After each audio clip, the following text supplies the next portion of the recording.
আছেন? আজকে আমরা কথা বলবো আমাদের বাংলা প্রাচীন আমল নিয়ে টেস্ট করেছি ইংরেজ আমলের দ্বৈত কর ব্যবস্থা। দ্বৈত শাসন ব্যবস্থা আমরা জানি শাসনকালে পলাশির যুদ্ধের মাধ্যমে ইংরেজ আমলের সূচনা ঘটে, যেখানে মির্জাফরকে নামমাত্র নবাব বানানো হয়, কিন্তু মূলত শাসনভার থেকে ইংরেজদের হাতে, এবং তারা এই শাসনভারটা গ্রহণ করে তাদেরকে বলা হতো চ্যান্সেলর বা ভাইস চ্যান্সেলর বলা হতো। প্রথমে আছে লর্ড ক্লাইভ, যিনি দ্বৈত কর শাসন ব্যবস্থা শুরু করেন এবং বাংলায় বাংলা সহ ভারত কলকাতায় তিনি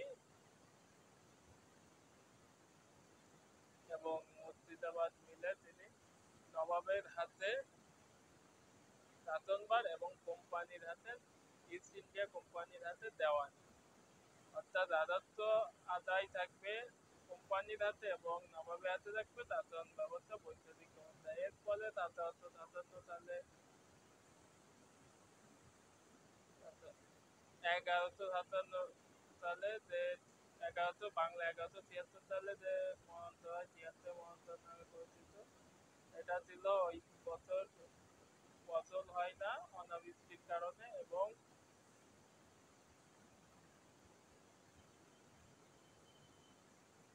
অনাবৃষ্টির কারণে ফসল হয় না, যার ফলে তাদেরকে আবার এইদিকে কোম্পানি আছে এই অতিরিক্ত খাজনা দেওয়ার কারণে তারা এক কথায় চরম অভাবে পড়ে বা তাদের খাদ্য অভাবে দুর্ভিক্ষের শিকার হয়।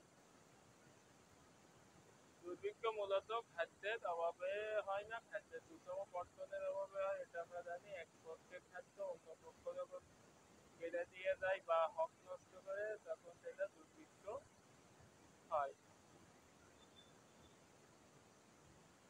এর ফলে রবার্ট ক্লাইভ পরবর্তীতে এই যা বন্ধ করে চিরস্থায়ী বন্দোবস্ত চালু করা হয়, এবং পরবর্তীতে 1858 সালে সিপাহী বিদ্রোহ হয়, এবং সিপাহী বিদ্রোহের মাধ্যমে ইংরেজদের কোম্পানির শাসন বিস্তৃতকরণ হয় এবং ক্ষমতা চলে রানীর হাতে, এবং ভাইস চ্যান্সেলরকে বড়লাট বা উপাধি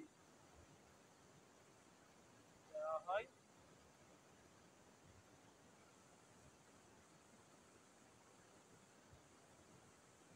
তখন কলকাতা, মাদ্রাজ এবং